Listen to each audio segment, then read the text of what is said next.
नमस्कार, India news देख रहे हैं। यहाँ पर मैं हूं आपके साथ सचिन दुबे। शुरुआत करेंगे उत्तराखंड की खबरों की, लेकिन उससे पहले सीधे रुक करते हैं सहारनपुर, जहां पर सीएम योगी प्रेस कॉन्फ्रेंस कर क्या कुछ कह रहे हैं, सुनिए।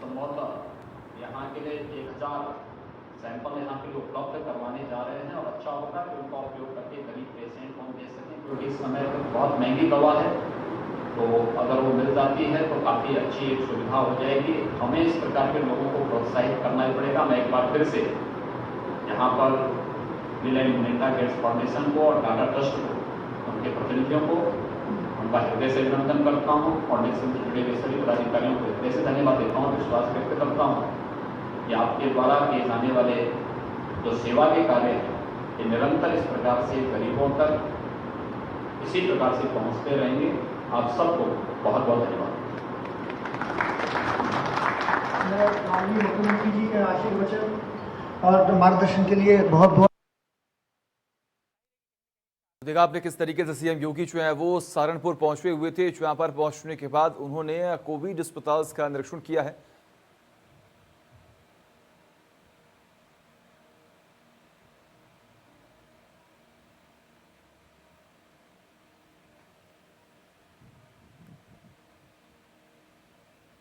तो लगातार तस्वीरें जो है वो हम आपको दिखा रहे हैं किस तरीके से पर सीएम योगी जो है लगातार उनका दौरा जो है वो देखने को मिल रहा है। सीएम त्रिवेंद्र सिंह रावत से जुड़ी हुई तमाम खबरें हम आपको दिखाएंगे, लेकिन ऐसे में सहारनपुर हमने रुक किया और वहाँ पर सीएम योगी जो है वो पहुँचे हुए थे, कोविड-19 अस्पतालों का निरीक्षण कर रहे थे, क्योंकि लगातार उत्तर प्रदेश में भी अब चिंताजनक ये आंकड़े जो है वो देखने को मिल रहे हैं।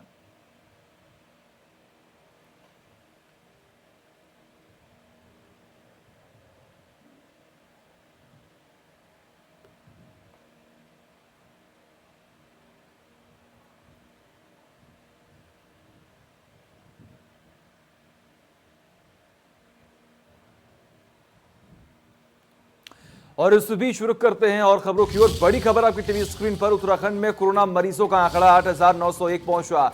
बीते 24 घंटे में 278 नए मामले आए सामने। कोरोना के 5,731 मरीज अब तक ठीक हो चुके हैं। प्रदेश में अभी 3,020 एक्टिव केसेस है। अब तक 112 कोरोना पीड़ितों की मौत हो चुकी है। उत्तराखंड में भी लगातार ये आंकड़े जो है वो बढ़ रहे हैं। प्रदेश में अभी 3,020 एक्टिव केसेस हैं। अब तक 112 कोरोना पीड़ितों की मौत हो चुकी है और लगातार उत्तराखंड में अब चिंताजनक ये आंकड़े जो है वो देखने को मिल रहे हैं। हालांकि जब लगातार बातचीत की जा रही है, ऐसे में हम देख ही पा रहे हैं कि प्रदेश सरकार किस तरीके से कार्य कर रही है और हर बार लगातार हम आपको ये तस्वीरें दिखाते हैं कि जिस तरीके से उत्तराखंड में तमाम जगहों को प्रॉपर सैनिटाइज किया जा रहा है, गाइडलाइंस का पालन करवाया जा रहा है, प्रशासन काफी सख्त है, 24 घंटे लगातार तत्पर है सिर्फ और सिर्फ गाइडलाइंस का पालन करवाने के लिए। उसके बावजूद भी हम देख पा रहे हैं कि लगातार ये आंकड़े जो है वो बढ़ते ही जा रहे हैं।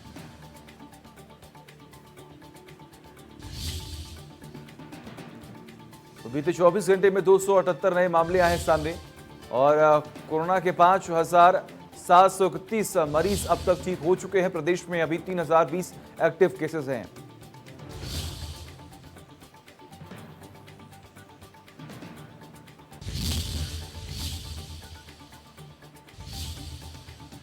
तो ये बड़ी और अहम जानकारी लगातार हम आपको देने की पूरी कोशिश कर रहे हैं, क्योंकि देश में लगातार बुरा हाल चल रहा है महामारी से। ऐसे में उत्तराखंड की भी तस्वीरें और हर एक पल पल की अपडेट हम आपको देते रहते हैं। कोरोना के 5,000 से अधिक यहाँ पर लोग जो है वो ठीक हो चुके हैं। प्रदेश में अभी 3,020 एक्टिव केसेस हैं। अब तक 112 कोरोना पीड़ितों की मौत हो चुकी है।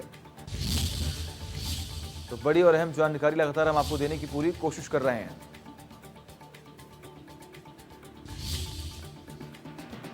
बीते 24 घंटे में 278 नए मामले आए हैं सामने और लगातार जांच अभी की जा रही है।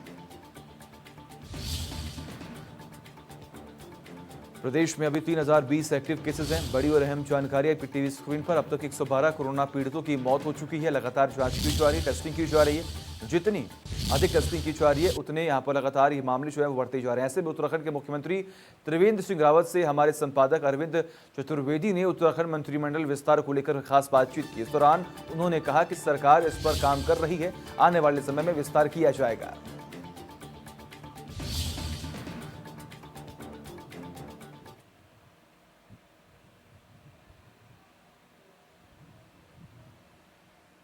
मुख्यमंत्री जी, आपके यहाँ कुछ मंत्रियों के पद खाली हैं, अक्सर इसकी चर्चा चलती रहती है कि नहीं अब विस्तार होने वाला है, आप भी इसका जवाब देते रहते हैं, तो क्या आने वाले समय में, आने वाले कुछ महीनों में हम लोग इसमें विस्तार देख सकते हैं क्या? निश्चित रूप से विस्तार तो होना ही है। मुख्यमंत्री जी, आपके यहाँ कुछ मंत्रियों वही उत्तराखंड में होने वाले कुंभ मेले की तैयारी को लेकर मुख्यमंत्री त्रिवेंद्र सिंह रावत ने कहा कि कोरोना काल लंबे समय तक रह सकता है, जिसको ध्यान में रखते हुए हम सभी से चर्चा कर रहे हैं और जो भी उचित कदम उठाने पड़ेंगे हम उठाएंगे, लेकिन कुंभ मेले की तैयारी हम कर रहे हैं। की जो अगले साल की शुरुआत है उसमें कुंभ मेला होना है और जी आपके लिए ये बहुत ही इंपॉर्टेंट है, तो इसके बारे में कोई रणनीति बना रहे हैं आप लोग कि इसको कैसे संपन्न करेंगे? क्योंकि ये वर्ष तो पूरा कोरोना में निकल जाएगा, मुझे लगता है जो हालात हैं। देखिए, अभी तक जो स्टडी आ रही हैं और चाहे WHO हो या ICMR हो, जो अभी भविष्यवाणियां कर रहे हैं, तो उनका ये कहना है कि ये लंबा खींच सकता है जी। फिर भी हमारी तरफ से जो स्थायी कार्य हैं कुंभ के, वो सारे काम पूरी गति के साथ हो रहे हैं और हालात क्या बनती हैं ये साधु संतों और उनके साथ बैठ करके और इस पर निर्णय लिया जाएगा। जो हमारे अखिल भारतीय अखाड़ा परिषद है, जो संतों की हमारी सर्वोच्च संस्था है, उनका ये कहना है कि हमको अभी वेट करना चाहिए और फरवरी में हमको इस पर निर्णय लेना होगा। साधु संत जैसा भी बताएंगे उसके हिसाब से निर्णय लेंगे, लेकिन कुछ बातें सुनिश्चित हैं कि कुंभ अपने समय पर होगा। जो परंपरा रही है कुंभ की, उन परंपराओं का पूरा ख्याल रखा जाएगा। उसका स्वरूप क्या होगा ये फरवरी में तय किया जाएगा। और पूर्व मुख्यमंत्री हरीश रावत ने अपने बयान में कहा है कि भारतीय जनता पार्टी एक कोरोना बीमारी है और जैसे ही कोरोना वायरस खत्म होगा, कांग्रेस से बागी होकर भाजपा में शामिल हुए विधायक वापस कांग्रेस में आ जाएंगे। वहीं पूर्व मुख्यमंत्री हरीश रावत के बयान पर कृषि मंत्री सुबोध उनियाल और वन मंत्री हरक सिंह रावत ने पलटवार किया और कहा कि हरीश रावत को अब राजनीति से संन्यास ले लेना चाहिए। वही ऐसे समय पर बात कर रहे हैं जब कांग्रेस के जहाज में इतने छेद हो गए कि वह कभी भी डूब सकता है। सारे विधायक कांग्रेस से कमजोर नेतृत्व और प्रदेश में भ्रष्टाचार के चलते भाजपा में शामिल हुए और वह यहां खुश हैं।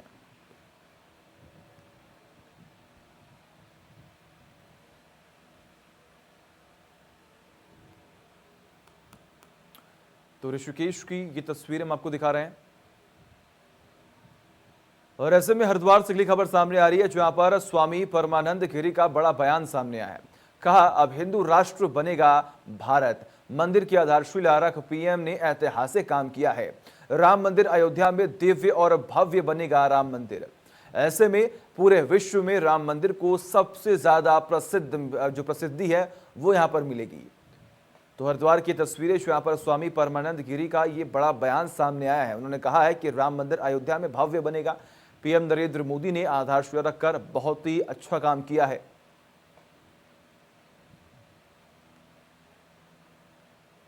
और उन्होंने ये भी कहा कि अब राष्ट्र हिंदू बनेगा, हिंदू राष्ट्र बनेगा और इसको लेकर अब उनके चेहरे और देशवासियों के चेहरे जो हैं वो भी खिल उठे हैं।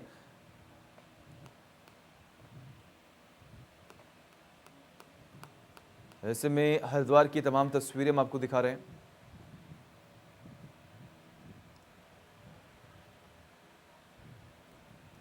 जहां पर आपको बता दें कि लगातार बयान जो हैं वो एक एक कर सामने आ रही हैं। ऐसे में नैनीताल उच्च न्यायालय ने बाबा रामदेव की कोरोना वायरस से निजात दिलाने वाली कोरोनिल दवा को लॉन्च किए जाने के खिलाफ जनहित याचिका पर सुनवाई करते हुए गलत तथ्य पेश करने पर 25,000 का जुर्माना लगा दिया है। याचिकाकर्ता मणि कुमार ने उच्च न्यायालय में प्रार्थना पत्र देकर न्यायालय से याचिका वापस लेने की बात कही और ऐसे में अब न्यायालय ने उसका अमूल्य समय बर्बाद करने पर याचिकाकर्ता पर 25,000 का जुर्माना लगाते हुए जनहित याचिका को खारिज कर दिया। न्यायालय ने यह भी कहा कि गलत तथ्य पेश करने पर समाज में इसका गलत प्रभाव पड़ता है। मामले की सुनवाई कार्यवाहक मुख्य न्यायाधीश रवि कुमार मलिमत और न्यायमूर्ति NS धनिक की खंडपीठ में हुई।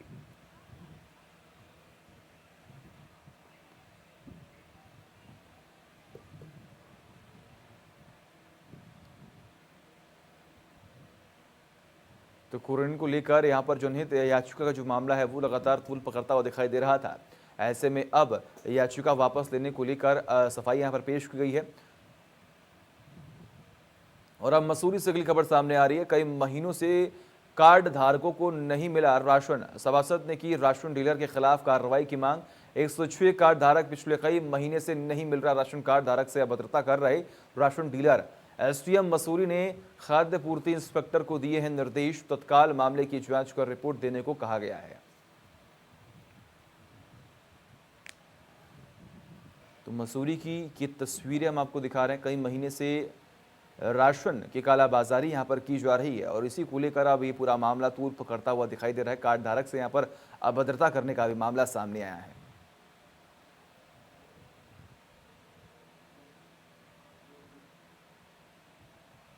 तो तत्काल मामले की जांच करने की यहां पर मांग की जा रही है। SDM मसूरी ने खाद्य पूर्ति इंस्पेक्टर को यहां पर सख्ती से कार्रवाई करने के निर्देश दिए हैं, क्योंकि राशन की कालाबाजारी कई महीनों से चल रही है, जिसकी वजह से आम जनता को कितनी परेशानी हो रही है। और अब हरिद्वार से अगली खबर। पैथोलॉजी लैबों पर छापेमारी हुई है। DM और CMO के आदेश पर छापेमारी की गई है। छापेमारी के दौरान शुभेश पैथ लैब में बड़ी अनियमितता किया गया है। बिना अनुमति लाए जा रहे थे कोरोना एंटीबॉडी टेस्ट के सैंपल लेने पर रोक लगाने के साथ बिठाई गई है जांच। तो हरिद्वार में जितने भी लैब्स पे उन पर छापेमारी यहाँ पर की गई है और सील भी किया गया। आप देख पा रहे हैं किस तरीके से यहाँ पर छापेमारी के दौरान कई लैबों को यहाँ पर बंद करा दिया गया है। और वही उत्तराखंड अधीनस्थ सेवा चयन आयोग को सब नया भवन मिल गया है। मुख्यमंत्री त्रिवेंद्र सिंह रावत ने शुक्रवार को देहरादून के थानों रोड स्थित इस भवन का लोकार्पण किया। इस दौरान आयोग के अध्यक्ष में तमाम अधिकारी भी मौजूद रहे। दरअसल आयोग को भर्ती प्रक्रिया के लिहाज में नए भवन की दरकार थी, जिसे राज्य सरकार ने मंजूरी दी और अब भवन बनकर तैयार हो गया है। आयोग के इस भवन का निर्माण पेयजल निगम ने किया और करीब 1 साल में भवन को बनाकर तैयार कर लिया गया। इस भवन की लागत करीब 5 करोड़ है। भवन के लोकार्पण के मौके पर मुख्यमंत्री त्रिवेंद्र सिंह रावत ने कहा कि अधीनस्थ सेवा चयन आयोग बहुत अच्छा काम कर रहा है और यदि बाकी आयोगों की तुलना की जाए तो आयोगों ने अब तक 6000 पदों पर भर्ती भी करवा ली है और उन्हें उम्मीद है कि आने वाले दिनों में भर्ती प्रक्रिया में और भी ज्यादा तेजी आएगी।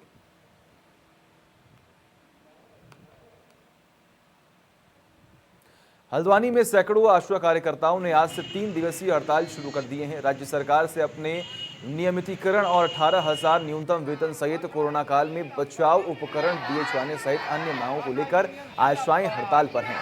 आशा कार्यकर्ता ने राज्य सरकार से मांग की है कि सरकार उन्हें न्यूनतम 18,000 वेतन देते हुए पुराने आशा कार्यकर्ता को स्थायी नौकरी दे। साथ ही कोरोना महामारी के खतरे को देखते हुए उन्हें बचाव उपकरण PPE किट, मास्क और सैनिटाइजर सहित अन्य चीजें उपलब्ध कराई जाए। आशाओं का कहना है कि लंबे समय से उनको बंधुआ मजदूर बनाकर काम कराया जा रहा है, लिहाजा सरकार यदि जल्द उनकी मांगे पूरी नहीं करेगी तो प्रदेश स्तर पर आशा कार्यकर्ता द्वारा विशाल आंदोलन किया जाएगा।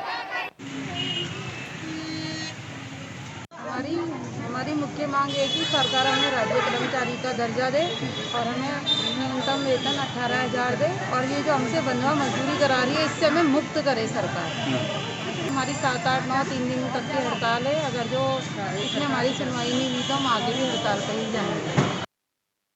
महानिरीक्षक गढ़वाल के निर्देश पर फरार इनामी बदमाशों की धरपकड़ के लिए लगातार अभियान चलाया जा रहा है।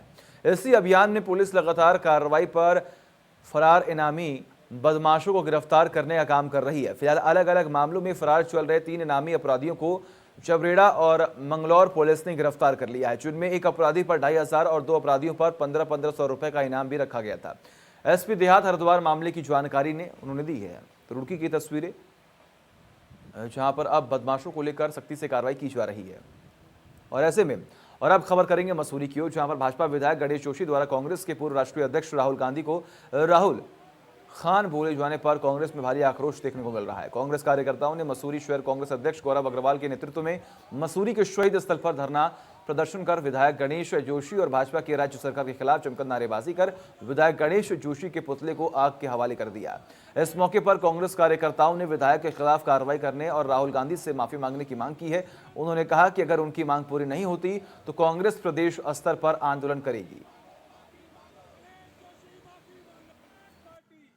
सरकार का धन्यवाद करते हैं जो इन्होंने अयोध्या में मंदिर का निर्माण की शुरुआत करी, परंतु उसके साथ साथ ये जो महिलाओं के सम्मान की बात इन्होंने यहाँ पर उठाई और महिलाओं के लिए अपशब्द बोले। इन्होंने माननीय सोनिया गांधी जी के लिए बोला, इन्होंने माननीय राहुल गांधी जी के लिए गलत शब्द बोले, जो कि बहुत शर्मनाक है। अगर इनको कांग्रेस से इतनी नफरत है तो ये कांग्रेस के विधायक क्यों खरीदते हैं, क्यों पैसा दे देकर ये अपनी सरकार कांग्रेस की तोड़ रहे हैं और कांग्रेसी विधायकों को अपने बीच ले जा रहे हैं। इन्होंने पूर्व में भी उत्तराखंड के 11 विधायकों को खरीद कर ले गए, उससे पहले इन्होंने मध्य प्रदेश में ऐसा ही करा, राजस्थान में भी यही करने जा रहे थे। अगर इनको कांग्रेस से इतनी नफरत है तो अपने ही भाजपा से ये बहुमत लाएं और क्यों कांग्रेसियों को खरीद रहे हैं। पहले मसूरी विधायक गणेश जोशी जी ने हमारे पूर्व राष्ट्रीय अध्यक्ष और हमारे कांग्रेस के नेता राहुल गांधी जी के बारे में अपशब्द बोले, जो शहर कांग्रेस या कमेटी बर्दाश्त नहीं करेगी। आज हमारी उनसे मांग है कि वो अपने शब्द वापस लें और एक एक कांग्रेस कार्यकर्ता से माफी मांगें। शायद आज उन्हें थोड़ी ज्ञान की कमी है। आज अगर हमारे या पूर्व मुख्यमंत्री कमलनाथ जी ने ये बयान दिया कि अगर आज राजीव गांधी जी होते तो बहुत खुश होते, तो क्या उन्होंने यह गलत बोला? शायद वो गणेश जोशी जी को ज्ञान नहीं है कि 89 में जब रामलला के मंदिर के दरवाजे खोले गए थे वो राजीव गांधी जी द्वारा ही खोले गए थे। 93 में जो एक बिल पास हुआ था वो भी हमारे पूर्व या प्रधानमंत्री पीवी नरसिम्हा राव ने पास किया। आज ये एक उत्सव है, इसे पूरा देश बहुत खुशी से, शांति से, संवेदना से मना रहा है, पर वही आपका भाजपा का रंग, आपस में लोगों को बांटना। हमारी राष्ट्रीय कांग्रेस एक ऐसे भारत का निर्माण करना चाहती है, एक ऐसे भारत में रहना चाहती है जहां पर रमजान में राम होता है। लॉकडाउन के चलते हरिद्वार के व्यापारियों के भुखमरी के हालात आ गए हैं। दरअसल कई दिनों के लॉकडाउन के बाद केंद्र और राज्य सरकारों ने लॉकडाउन में कुछ छूट दी, जिसके बाद दुकानें खुलना शुरू हो गई। लेकिन चारधाम यात्रा में पहुंचने वाले श्रद्धालुओं की सीमित संख्या के चलते हरिद्वार के व्यापारियों के सामने भुखमरी के हालात आ गए, जिससे नाराज व्यापारियों ने आज भीख मांगकर राज्य सरकार के विरोध में प्रदर्शन किया है। नाराज व्यापारियों के अनुसार उनकी दुकानों तो खुल रही हैं, लेकिन राज्य सरकार ने चारधाम यात्रा के तहत आने वाले श्रद्धालुओं की संख्या सीमित कर रखी है, जिसके चलते व्यापारियों के सामने अब रोजी रोटी का संकट खड़ा हो गया। व्यापारियों ने राज्य सरकार के तत्काल गाइडलाइंस में छूट देने की मांग भी की है।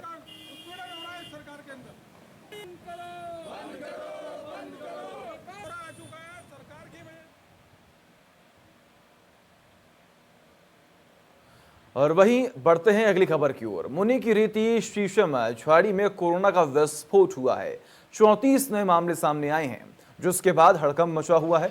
निरीक्षण करने पहुंची टिहरी डीएम स्वास्थ्य विभाग को दी गई सख्त हिदायत की सख्ती से यहाँ पर कार्रवाई की जाए। कोरोना गाइडलाइंस सख्ती से लागू करने के निर्देश इस क्षेत्र में दे दिए गए हैं। तो ऋषिकेश की तस्वीरें हम आपको दिखा रहे हैं, जहाँ पर एक बड़ा ब्लास्ट देखने को मिल रहा है कोरोना का।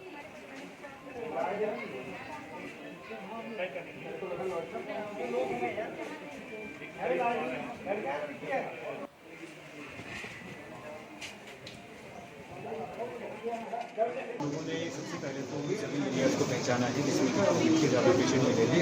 अभी तक शीशमझाड़ी एरिया में हमारी 3 ऐसी गलियाँ हैं जिनमें हमें सबसे ज़्यादा पेशेंट मिले थे। उसके बाहर अभी पेशेंट नहीं मिले, तो हमने उन तीनों को कंटेनमेंट जोन बना दिया है। उसमें मूवमेंट कम्प्लीटली रेस्ट्रिक्ट करा दिया है। स्वास्थ्य विभाग की आज से हम 10 टीमें तैनात कर रहे हैं। वो टीमें लगातार कंटेनमेंट जोन में लोगों के स्वास्थ्य की जाँच करेंगी। हम लोग ये भी कोशिश कर रहे हैं कि मुनि की रीति एरिया में एक्टिव सर्विलांस को और अधिक तेज़ी से बढ़ाया जाए। जितने भी लोग कंटेनमेंट जोन में हैं, इवन कंटेनमेंट जोन से बाहर भी हम 100% सैम्पलिंग का प्रयास कर रहे हैं। और जो यहाँ पर हमारी स्वास्थ्य टीम है, उनको हमने 700 से 800 सैंपल पर डे का टारगेट किया है कि वो डेली इतने सैंपल लेंगे। और जो हाई रिस्क कॉन्टैक्ट्स हैं उनको हम पहले से ही अलग कर चुके हैं। तो हम ये उम्मीद कर रहे हैं क्योंकि कई सारे सैंपल की भी पेंडेंसी है, तो कुछ और पॉजिटिव रिजल्ट अगर आते हैं उन्हीं के अनुसार हम अपनी स्ट्रेटेजी। और वही अखिल भारतीय आयुर्विज्ञान संस्थान एम्स ऋषिकेश में विभिन्न गंभीर बीमारियों से ग्रसित 5 कोविड पॉजिटिव मरीजों की मौत हो गई। इसके अलावा 25 लोगों की रिपोर्ट पॉजिटिव आई है। जिनमें 4 स्थानीय लोग भी शामिल हैं। एम्स की जनसंपर्क अधिकारी ने बताया कि पिछले 24 घंटे में ऋषिकेश एम्स में कोरोना संक्रमण के चलते 5 लोगों की मौत हो चुकी है और 25 लोगों की रिपोर्ट पॉजिटिव आई है। सभी लोगों को क्वारंटाइन सेंटर में भेज दिया गया है, जहां पर उनका ध्यान रखा जा रहा है।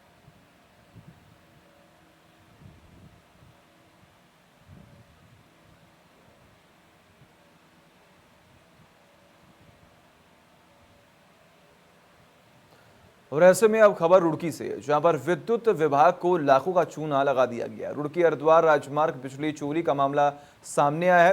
विभाग की अनुमति के बिना ट्रांसफार्मर से बिजली चोरी करने का मामला है। सबर से मिल चलाकर लगाया लाखों रुपए का चूना, अधिकारियों के आने से पहले हटाया तार। तो ये बड़ी और अहम जानकारी रुड़की सामने आ रही है।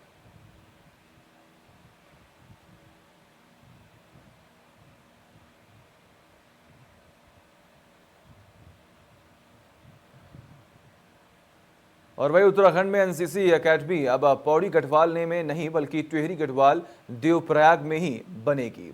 राज्य सरकार की ओर से हाईकोर्ट को इस निर्णय की जानकारी दी गई, जिसके बाद कोर्ट ने एकेडमी को टिहरी से पौड़ी शिफ्ट करने के विरोध में दायर याचिका को निस्तारित कर दिया। दरअसल 2014 में तत्कालीन रक्षा मंत्री मनोहर पर्रिकर की सिफारिश पर केंद्र सरकार ने टिहरी गढ़वाल के श्रीकोट माल्टा देवप्रयाग में एनसीसी एकेडमी स्थापित करने का निर्णय लिया था। एकेडमी के लिए ग्रामीणों ने 6.17 हेक्टेयर जमीन देने की हामी भर दी थी। सर्वे होने के बाद शिलान्यास भी कर दिया गया था और बजट के लिए आवंटन के लिए प्रस्ताव भेज दिया गया, मगर 2017 में राज्य सरकार ने एकेडमी को पौड़ी गढ़वाल में बनाने का निर्णय लिया। इस पर पूर्व विधायक मंत्री प्रसाद नथानी ने जनता के साथ आंदोलन शुरू कर दिया और कहा कि सरकार के इस निर्णय को गलत बताया जा रहा है। सरकार के इस निर्णय के विरोध में पूर्व सैनिक एनएस पंगारी ने हाईकोर्ट में जनहित याचिका दायर की, जिससे वर्तमान निर्णय में हाईकोर्ट ने कहा कि एनसीसी एकेडमी पौड़ी के बजाय देवप्रयाग में ही रहेगी।